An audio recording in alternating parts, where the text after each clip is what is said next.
오늘 우리에게 주시는 하나님의 말씀 요한복음 2장 13절에서 22절까지입니다. 신약성경 요한복음 2장 13절에서 22절까지를 제가 다 봉독해 드리겠습니다. 유대인의 유월절이 가까운지라 예수께서 예루살렘으로 올라가셨더니 성전 안에서 소와 양과 비둘기 파는 사람들과 돈 바꾸는 사람들이 앉아 있는 것을 보시고 노끈으로 채찍을 만드사 양이나 소를 다 성전에서 내쫓으시고 돈 바꾸는 사람들이 돈을 쏟으시며 상을 엎으시고 비둘기 파는 사람들에게 이르시되 이것을 여기서 가져가라. 내 아버지의 집으로 장사하는 집을 만들지 말라 하시니 제자들이 성경 말씀에 주의 전을 사모하는 열심이 나를 삼키리라 한 것을 기억하더라. 이에 유대인들이 대답하여 예수께 말하기를 내가 이런 일을 행하니 무슨 표적을 우리에게 보이겠느냐. 예수께서 대답하여 이르시되 너희가 이 성전을 헐라 내가 사흘 동안에 일으키리라. 유대인들이 이르되 이 성전은 46년 동안에 지었거늘 내가 3일 동안에 일으키겠느냐 하더라. 그러나 예수는 성전된 자기 육체를 가리켜 말씀하신 것이라. 죽은 자 가운데서 살아나신 후에야 제자들이 이 말씀하신 것을 기억하고 성경과 예수께서 하신 말씀을 믿었더라. 아멘. 어제 토요일 교회 봄맞이 대청소를 하였습니다. 많은 성도님들이 나오셔서 물건을 정리해 주시고 또 버려 주시고 오래 묵은 문지 묵은 물건들, 안 쓰는 물건들도 다 꺼내 주셔서 버렸습니다. 너무 깨끗해져서 감사드립니다. 그게 어제였고요. 저희 교역자들은 금요일에도 청소를 좀 했습니다. 그 사무실 옆에 있는 창고에 물건들이 많이 보관되어 있는데 다 하나씩 점검하면서 세 가지로 분류를 했어요. 한 종류는 앞으로 교회가 또 쓸 것, 그러니 보관인 거고요. 또 한 종류는 교회는 안 쓸 것 같은데 누군가는 필요하실 것 같다. 그것은 바자회 물품으로 보내고, 세 번째는 교회도 안 쓰고 누군가도 안 쓰실 것 같다. 이건 폐기. 이렇게 세 분류로 해서 정리를 했습니다. 그런데 해보면 역시 청소는 힘든 작업이에요. 청소가 힘든 이유가 뭔지 아세요? 몸 쓰는 것도 힘들고 먼지를 마셔야 되니까 힘들지만 제일 힘든 게 이거를 버려야 될지 보관해야 될지 말아야 될지가 이게 결정하는 게 힘들더라고요. 결정할 때는 에너지가 많이 드는 거예요. 그래서 한 2시간 정도밖에 못 했는데 스톱, 이제 여기까지만 합시다. 그 공간만 겨우 정리하고 후퇴를 했습니다. 사실 저는 또 그 전날, 그러니까 목요일에도 저희 목양실에 책들을 종일토록 그런 방식으로 정리를 했어요. 보관할 거냐, 이거는 바자회나 아니면 어디로 보낼 거냐. 저는 이제 두 부류만 보관과 보낼 것만 정리했는데요. 하루 종일 하고 이제 그 제 소재에서 내침을 당한 많은 책들은 우리 크리스찬 중고서적으로 보내졌습니다. 그런데 제가 보니까 거기서도 단 몇 권만 추려지고 대부분은 이제 고물상에 책이 아니라 종이로 넘어가지 않을까 싶습니다. 책들에게는 미안한 일이지만 어쩔 수 없었어요. 여러분, 청소는 피곤하지만 유익합니다. 공간 확보도 되고 또 어떤 그 자원 재활용도 되고 또 있는 게 뭔지 재고 파악도 되기 때문입니다. 청소는 자주 해야 됩니다. 대신방 하면 청소를 다 했었는데 요즘엔 대신방을 안 하니까 청소를 언제 하시는지는 모르겠어요. 그러나 자주 해야 됩니다. 뇌과학 측면에서 청소가 얼마나 유익한지, 청소 안 하는 어지러워진 방에 있으면 얼마나 해로운지를 설명하는 것을 들어봤어요. 첫 번째, 청소되지 않은 방에 있으면 뇌가 휴식을 취하지 못한답니다. 계속 자기도 모르는 사이에 노동을 하고 있대요. 이게 무슨 말인가 했더니 방에 예를 들어 양말 뭐 이것저것 어지러져 있으면은 내가 일부러 그러지 않는데도 저거를 바라보면서 양말이 저기 있네, 시신경이 보는 거죠. 그리고 앞에 전두엽에서 저걸 언제 치우지 고민하다가 안쪽 시상에서 아니야, 내일 치우자. 양말 있어 당장 치울 수 없어. 결정을 시상에서 한대요. 요 세 단계를 거치면서 양말 한 짝 보고 노동을 한 거예요. 나는 못 느껴도. 그리고 저쪽에 있는 무슨 빈 깡통, 뭐 버려진 무슨 노트 이런 것들을 보면서 보는 물건마다 볼 때마다 그 작업이 이루어진대요. 아침에 보고 저녁에 봐도 똑같이 이루어진다는 거죠. 그래서 하루 종일 내가 원하지 않는데 뇌가 쉬지 못하고 노동을 하고 있다라는 거죠. 그래서 그 다음에 문제는 뭐냐면 중요할 때 집중력을 떨어뜨린대요. 무슨 말이냐면 내가 이제 피곤해져 있기 때문에 정작 공부하는 학생은 집중해서 공부해야 될 때 집중력이 약해지고, 의사 결정을 해야 되는 사람은 결정할 때 에너지가 많이 들거든요. 그런데 그 결정할 때 에너지를 잘 못 쓴다는 거죠. 청소가 힘든 이유도 아까 결정, 버릴지 말지 이게 힘들거든요. 에너지 많이 들어가는 일이에요. 근데 정작 그럴 때 이거를 결정을 못 한다는 거죠. 배터리가 방전되듯이 마치 안개 낀 현상, 뇌에 안개 낀 브레인 포그 현상이 일어난다라는 것입니다. 그래서 청소를 최소한 자기 방이라도 잘 하면 이 두 가지 문제, 그러니까 집에서 방에서 쉬어야 되는데 제대로 쉴 수 있고, 그 다음에 중요한 결정할 때 할 수 있다라고 하는 것입니다. 그리고 더 좋은 건 뭐냐면 자기 통제력을 준대요. 무슨 말이냐면 작은 자기 방, 자기 생활하는 공간만 깨끗하게 정리정돈을 딱 해놓고 나면 뭔가 자신감이 생긴다는 거죠. 아, 내가 요거 통제할 수 있구나. 그러면 내 인생도, 미래, 불확실한 미래도 내가 어느 정도는 할 수 있겠구나. 자신감이 생겨서 잘 될 수 있다라는 거죠. 그래서 청소를 강조하는 분들은요, 이게 너무 단순하게 표현한 것인지 모르지만은 대체로 깨끗하게 청소를 잘하고 사는 사람들이 잘 살고, 지저분하게 지내는 사람들이, 표현이 좀 그렇지만 그렇지 못한다는 거죠. 가난하다라는 거죠. 몇 년 전에 인도네시아에 단기 선교를 간 일이 있습니다. 우리 교인들, 청년들 같이. 자카르타시의 외곽, 자카르타예요. 도시예요. 근데 동네 안에 이런 작은 개울이 흘렀습니다. 그 개울 안에 쓰레기가 다 버려져 있는데, 그 때문에 물이 고이고 날씨는 더우니까 모기가 때로 막 일어나는 거예요. 그런데도 거기에 누가 이 쓰레기를 치울 생각을 안 하더라고요. 야, 정말 대단하시더라고요. 저는 아프리카에서 가난한 사람들 몇 년 동안 직접 겪어봤습니다. 미안하지만 그분들 청소 안 합니다. 하고 사는 게, 입고 사는 게 정말 자기도 그냥 막 사는 거예요. 그리고 뭐라 그러냐면 우리는 돈이 없다, 우리는 가난하다, 우리는 아무것도 할 수 없다, 당신들이 와서 도와줘야 된다라는 거예요. 그분들에게 구제를 해주기는 했지만 그렇다고 그분들의 삶이 달라지는 건 없습니다. 거기에 복음이 필요하다는 것을 깨달았습니다. 그분들의 생각 자체, 의식 자체가 바뀌지 않으면 아무리 구제를 해도 소용없는 거예요. 그러나 예수 그리스도가 마음에 들어오시면 정신이 새로워지고 삶의 방식이 새로워지고 정말로 그냥 쉽게 말해서 잘 살 수 있는 줄로 믿습니다. 실제로요, 이제 저 선교지에 있을 때 예수 믿고 교회 다닌 젊은이들 중에서, 학생들 중에서 잘 살게 된 아이들이 많아요. 저한테 파스터리라고, 파스터 자기 학교 가고 싶대요. 그거 어떻게 하면 되냐? 좀 학비를 대달래요. 내가 100%는 못 대준다. 너가 아르바이트를 하든 뭘 하든 50%는 대라. 내가 반은 대줄게. 그래서 공부를 한 아이들이 제법 있어요. 어떤 아이는 대학까지 갔어요. 컬리지라고 이제 단과대학 2년대를 가고, 또 열심히 하니까 제가 또 직원으로 채용도 해주고 만나가지고 결혼도 하고, 이제는 미국 가서요 워싱턴 DC에서 잘 삽니다. 애도 4시, 5인가 난 것 같아요. 얼마나 잘 낳고 잘 샀는지. 할렐루야, 할렐루야.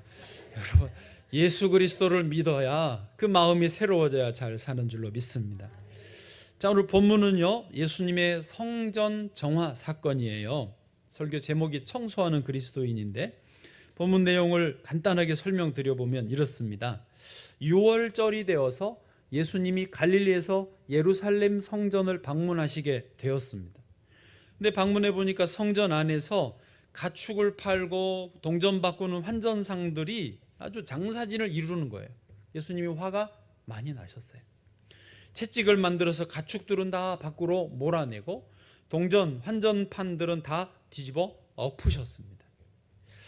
사람들이 보고 유대인들이 당황하는 거죠. 당신이 누군데 무슨 권리로 이런 일을 행하느냐라고 질문을 합니다. 한번 본문을 좀 잠깐 보실까요? 18절 말씀. 이에 유대인들이 대답하여 예수께 말하기를 너가 이런 일을 행하니 무슨 표적을 우리에게 보이겠느냐? 이런 일을 행하는 어떤 증거, 어떤 권한이 어디에 있느냐라고 질문을 하는 거죠. 오늘 제일 중요한 구절입니다. 19절 같이요. 시작.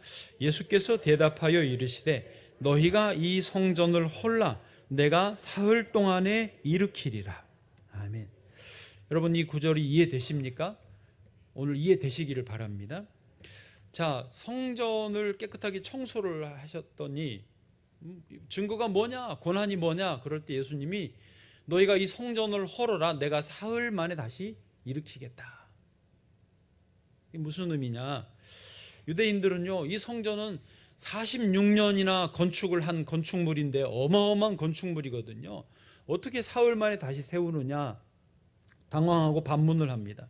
사실은 그때 그 옆에 있었던 제자들조차도 이 말씀의 의미를 이해를 못했어요. 그때 당시에는요.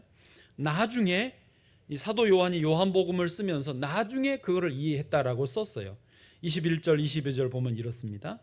그러나 이제 이거는 나중에 깨달은 거예요. 예수는 성전된 자기 육체를 가리켜 말씀하신 것이라. 성전을 헐어라 3일 만에 짓겠다 그 말은 당신 육체를 가리킨 거라는 말씀이에요. 22절은 같이 보세요. 시작.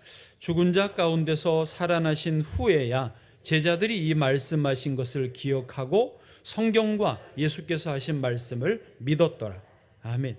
거기 그러니까 죽은 자 가운데서 살아나신 후에야 예수님이 부활하신 후에야 제자들이 이 말씀을 기억하고 이게 이 말이었구나 이거를 깨달았다는 거예요. 뭘 깨달았다고? 21절처럼 성전된 자기 육체를 가리켜 말씀하신 것임을 나중에 깨달은 거예요. 그만큼 이게요 쉽지 않아요. 오늘 지금 제가 이 말씀을 드리면서도 어떤 분은 이게 너무 쉽게 금방 이해가 되실 수 있고 어떤 분은 설교가 끝날 때까지 뭔 소리를 하시지 하실 수도 있어요. 전자가 되시기를 바랍니다. 그렇습니다. 예수님은 당신의 육체가 곧 성전이다라고 말씀하세요. 이건 중요하니까 따라. 예수님의 육체가 성전이다.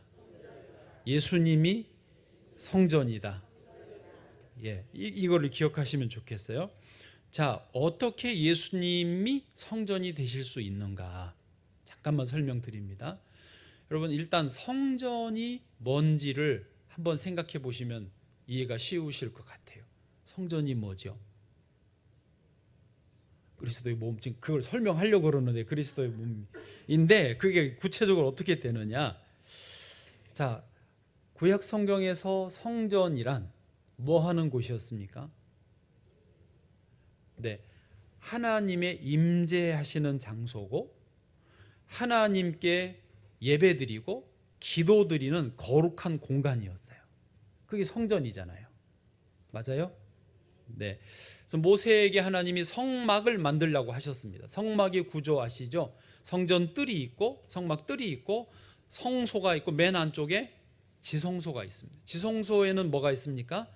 언약궤가 놓여 있고 그 언약궤 위에 속죄소가 있습니다. 이렇게 또 날개를 편 거기에 하나님이 임재하시는 장소입니다. 지성소에. 그래서 성막을 다 만들어서 하나님께 봉헌 바치니까 하나님의 불이 하늘에서 내려와서 그 지성소에 탁 자리하시는 거예요. 이게 무슨 상징이죠? 하나님이 이 성막에 임재하신다. 여기에 너희들과 함께 하겠다. 여기서 나를 만날 수 있다. 여기서 나를 위해 제사를 드리고 기도하고 응답받을 수 있다. 그 상징으로 여호와의 불이 임한 것입니다. 아시죠? 솔로몬이 성전 건물을 지어서 똑같이 봉헌할 때도 하나님의 불이 하늘에서 내려와서 내가 여기 임재한다, 여기서 너희들과 만나겠다라고 하는 의미로 보여주셨습니다. 그러니까 성전은 뭐라고요? 하나님의 임재의 장소고 하나님을 만나고 예배드리고 기도하는 거룩한 공간이라는 뜻입니다. 예. 그런데 그런 하나님의 임재요, 거룩한 만남이요, 예배와 기도의 공간인데 오늘 본문에 예수님이 성전에 왔더니 사람들이 뭐 하고 있어요? 장사하고 있어요. 네, 여러분, 바자회는 이거하고 달라요. 오해하지 마세요. 이 사람들은 14절에 보니까 두 부류인데요, 소와 양과 비둘기 파는 사람들이 있었고 돈 바꾸는 사람들이 있었어요. 다 같은 사람들인, 비슷한 사람들인데 소와 양과 비둘기 파는 사람들은 뭐 하고 있었냐면, 당시에 성전은 예루살렘 성전밖에 없어서 거기에 와서 제사를 드려야 됐습니다. 오는 길이 멀어요. 차도 없으니까 며칠 몇 주를 걸쳐서 양 제사 드리려고 양 끌고 오기가 어렵잖아요. 그러니까 많은 분들이 그냥 와서 성전에서 판매하는 양을 사서 제물로 드려요. 그런데 어떤 분들은 나는 우리 집의 양, 우리 집의 소로 제사 직접 드리고 싶다, 정성이자, 그러고 2주 걸쳐서 끌고 왔어요. 그 제사 드리려고 그러니까 제사장이 뭐라 그러냐면 흠이 있어서 이 소로는 제사 못 드린다, 불합격 판정을 내려버려요. 제사장이 안 된다는데 어떻게? 그럼 어떻게 해야 돼요? 성전에서 파는 소를 사서 제물로 드려야 돼요. 비싼 값에. 그러면 끌고 온 소는 어떻게 해요? 다시 끌고 가요? 거기서 팔아야 돼요. 헐값에 팔아야 돼요. 그러면 성전에서 가축 판매상들이 헐값에 사서 그 불합격 판정돼서 못 드린 재물을 헐값에 사서 다시 비싼 값에 팔아요. 제사장과 판매상들이 이게 서로 이게 결탁이 돼 있어 가지고 거기서 몇 프로를 먹는 거예요. 그러니까 아주 부정하고 인간의 욕심과 탐욕이 판을 치는 거예요. 그러니 그 가축들을 몰아내시는 거죠. 동전 환전상들도 똑같습니다. 20세 이상 남자들은 성전세를 내야 됩니다. 1년에 한 번씩. 성전세는 얼마? 여러분이 아실 리가 없죠. 내신 지가 무슨 반세겔, 구약에 보면 반세겔이에요. 그래서 두 사람이 한 조가 되어서 한 세겔을 냅니다. 예수님이 베드로에게 물고기 잡아서 그 안에 나오는 세겔로 너와 나의 성전세를 내라고 하신 적이 있어요. 성경을 잘 보면 그게 있어요. 성경이 있어요. 그 성전세는 대신에 그 유대인들이 쓰는 그 세겔로, 은 세겔로만 내야 돼요. 이방 우상의 그 얼굴, 황제의 얼굴 없는 그런 유대인 동전으로만 내야 되거든요. 그 동전은 예루살렘 성전에만 있어요. 그래서 디아스포라, 세계에 흩어져 있는 유대인들이 예루살렘에 와서 성전세를 내려면 자기들이 쓰는 로마 돈으로 이 세겔을 환전을 해야 돼요. 환전 수수료 당시 12.5%. 꽤 쏠쏠한. 그러니 그 환전상들도 역시 제사장들과 결탁이 돼 있어요. 그러니 여러분, 성전이 뭐였습니까? 하나님의 임재의 장소고 예배의 거룩한 공간인데 인간들의 탐욕과 추악한 그 욕심을 채우는 그런 장사판이 됐으니 예수님이 화가 안 나시겠어요? 성전이 아니니까 다 엎으신 거죠. 강도의 소굴로 변해버렸어요. 그러면서 예수님이 성전을 정화시키며 청소하시면서 핵심이 뭐냐? 성전의 원래의 기능, 원래의 역할을 회복하겠다라는 거죠.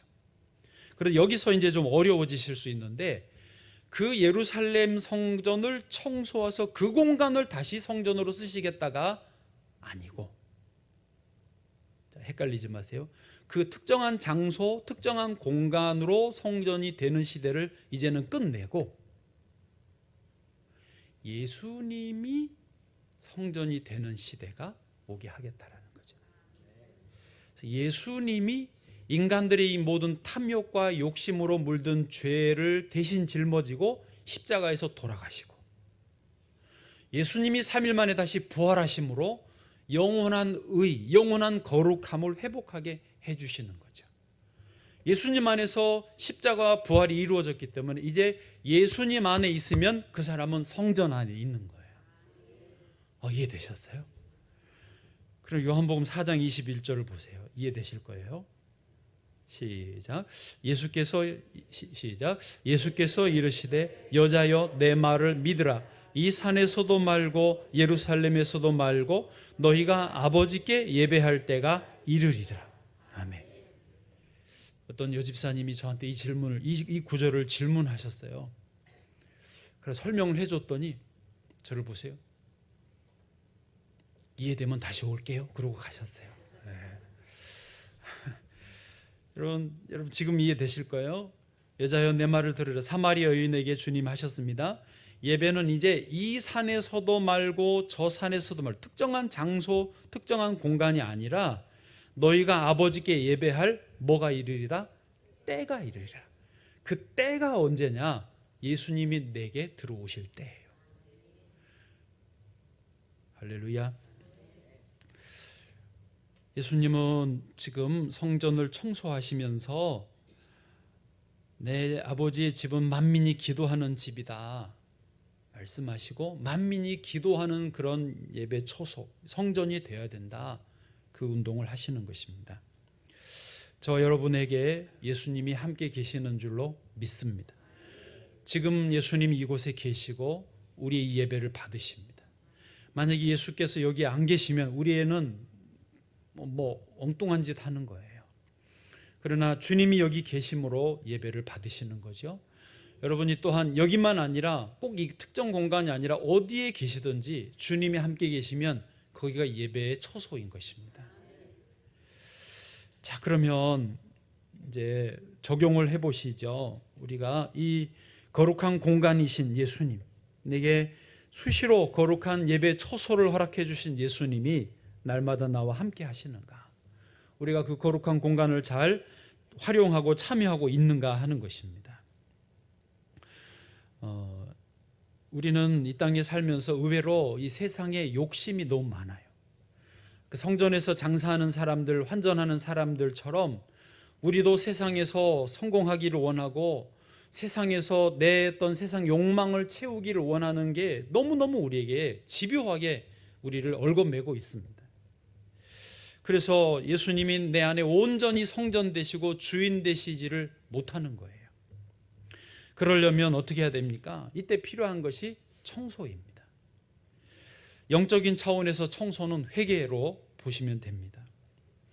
청소도 힘들듯이, 정말이에요, 청소해 보세요. 힘들어요. 그처럼 회개도 정말 힘듭니다. 왜 힘든 줄 아십니까? 청소는 버릴지 말지 결정하기가 힘들어서 그렇다면 회개는요, 내가 생각하는 것보다 훨씬 더 뿌리 깊게 세상의 욕심이 나를 얽어매고 있기 때문에 그렇습니다. 예수님이 내 안에 온전한 주인 되셔야 되는데 내가 생각하는 것보다 훨씬 더 집요하게 나를 얽어매는 세상 욕망이 나를 붙들고 있기 때문에 쉽지 않다라는 것입니다.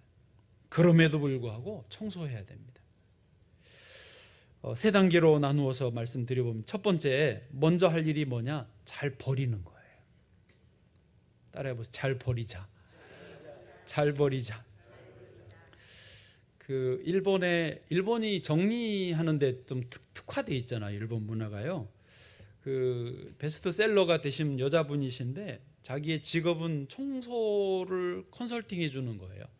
수많은 분들이 자기의 컨설팅을 받았대요. 책을 써서 베스트셀러가 됐는데 그 책을 이렇게 대충 좀 살펴봤습니다. 그런데 그 버리는데 그 뭐라고 그럴까요? 기준이 있더라고요. 몇 가지 기준이 있는데 제일 제 마음에 다가온 기준이 뭐냐? 이제 물건을 딱 만진대요. 이거를 버릴지 말 딱 만졌을 때 가슴이 설레이면은 두고 가슴이 설레이지 않으면 버리래요. 야, 엄청 다 버려야 돼. 우리는 되게 요거는 언젠가는 필요할 거야. 요거는 애들이 또 필요할지 몰라. 뭐 그러면서 놔두잖아요. 요거는 누가 줬어, 못 버려. 막 과거에 얽매이고 현재에 얽매이고 미래에 매어서 붙들고 있는 게 너무 많대요. 근데 그분 설명은 현재 만졌을 때 설레이지 않으면 다 버리라는 사실 우리 인생이 영원히 살지 못하고, 네? 신랑을 네. 주야, 네. 강아지라도 꼭 안고 살아야 됩니다. 네. 네. 중요한 이야기 하려고 그랬는데, 우리 인생이 오래 살지 못해요. 때 되면 사실은 내 과거에 그 추억이 어린 물품들이 하고 해도 내 죽으면 자녀들이 그거 보관합니까? 몇 개는 혹시 붙잡아 줄지 모르고, 정말 그러면 고맙고 나머지는 다 태워버리든지 쓰레기가 되는 겁니다. 어차피 버려질 거예요. 어지간하면 설레이지 않으면 버리셔도 돼요. 신랑은 버리면 안 되고.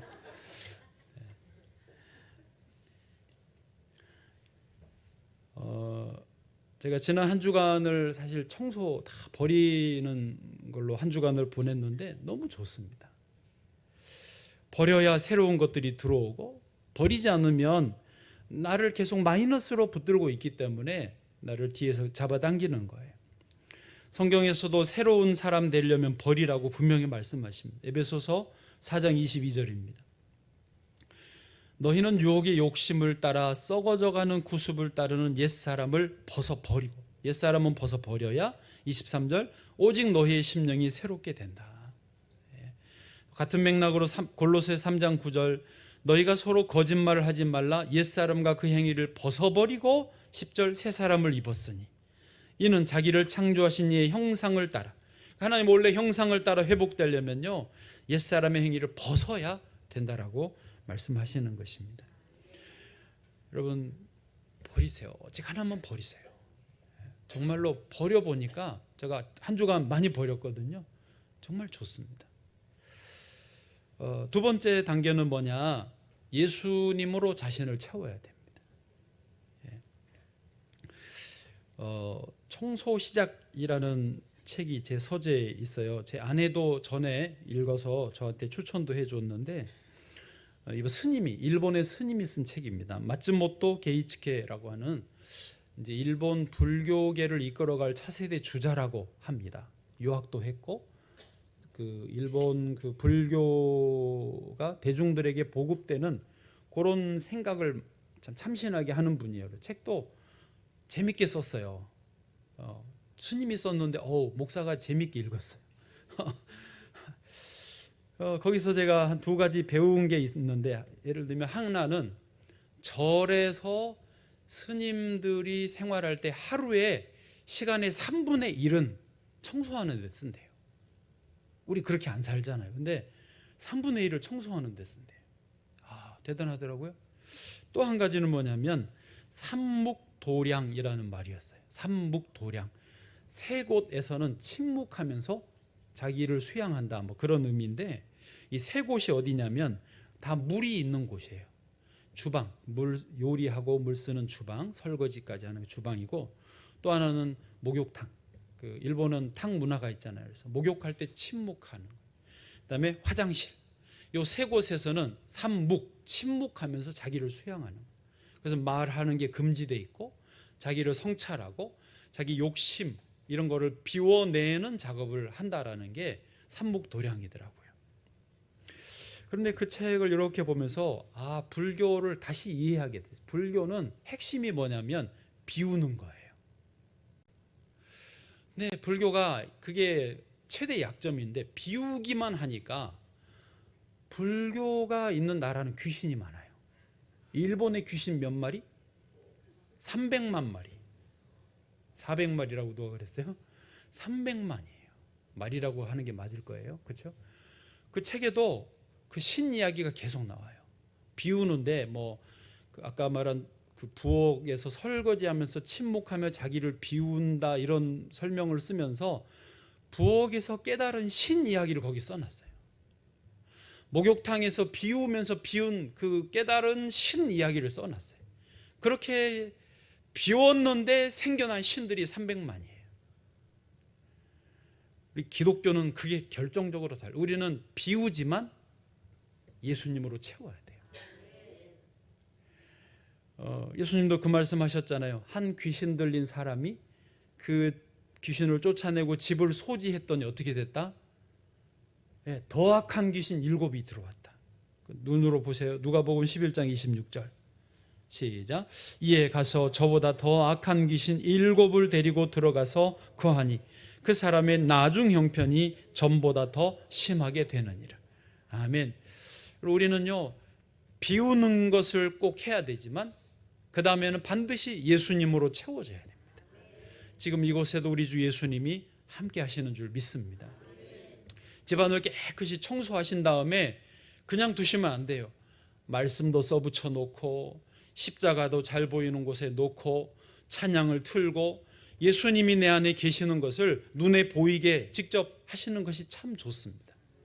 그래서 믿는 분들 집에 가보면 냉장고에 말씀이 포스터잇에 붙여 있든지 성경을 싹 써서 벽에다 이렇게 붙여놓고 찬양을 틀어놓고 그런 게 꼭 필요합니다. 그렇지 않으면 안 됩니다. 그냥 깨끗한 게 좋은 게 아니에요. 현대인들이 아파트에서 넓은 집에 깨끗하게 해놓고 삽니다. TV도 엄청 큽니다. 요즘은 TV가 웨어러블인가 이렇게 접어졌다가 버튼 누르면 주인님 하고 이런 그런 최첨단 좋은 데 사는데 깨끗한데 정신은 많이 이상해지는 거예요. 물질 문명이 발달할수록 사람들이요 풍요로워지는데 정신이 다 이상해지는 거예요. 미국의 필라델피아의 그 켄싱턴 거리에 좀비들이 막 있었잖아요.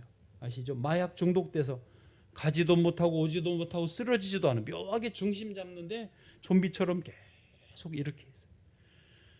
이게 켄싱턴 그 거리에 제한돼 있었거든요. 모이는 게. 근데 최근에 뉴스에 뉴욕에 이런 사람들이 등장했어요. 한인들이 지금 비상이 걸렸어요. 그럼 마약이 얼마나 많이 퍼졌는지 몰라요. 우리나라도 지금 마약이 보통 심각한 게 아닙니다. 나이트클럽은 물론이고 청소년들이 지금 마약을 해요. 어떤 여학생은 자기가 사귀는 오빠가 이거 한번 먹어봐라 그러고 준 게 마약이에요. 정신이 뭐라고 그러지? 몽롱하니 기분 좋다. 먹어봐라. 이제 우리나라에도 이런 애들이 나올 줄 몰라요. 왜요? 사람들이 다 깨끗하게 풍요롭게 편리하게 살지만 정신이 비어 있으니까 이상한 것들이 오는 거예요. 마약 중독, 알코올 중독, 게임 중독, 조금만 먹으면 막 쓰러지고 허약하게 나가 떨어지는 거예요. 예수님으로 충만하시기를 축복합니다. 마지막으로 세 번째, 성전이 이제 회복되면 날마다 성전된 삶을 살아야 되는 거예요.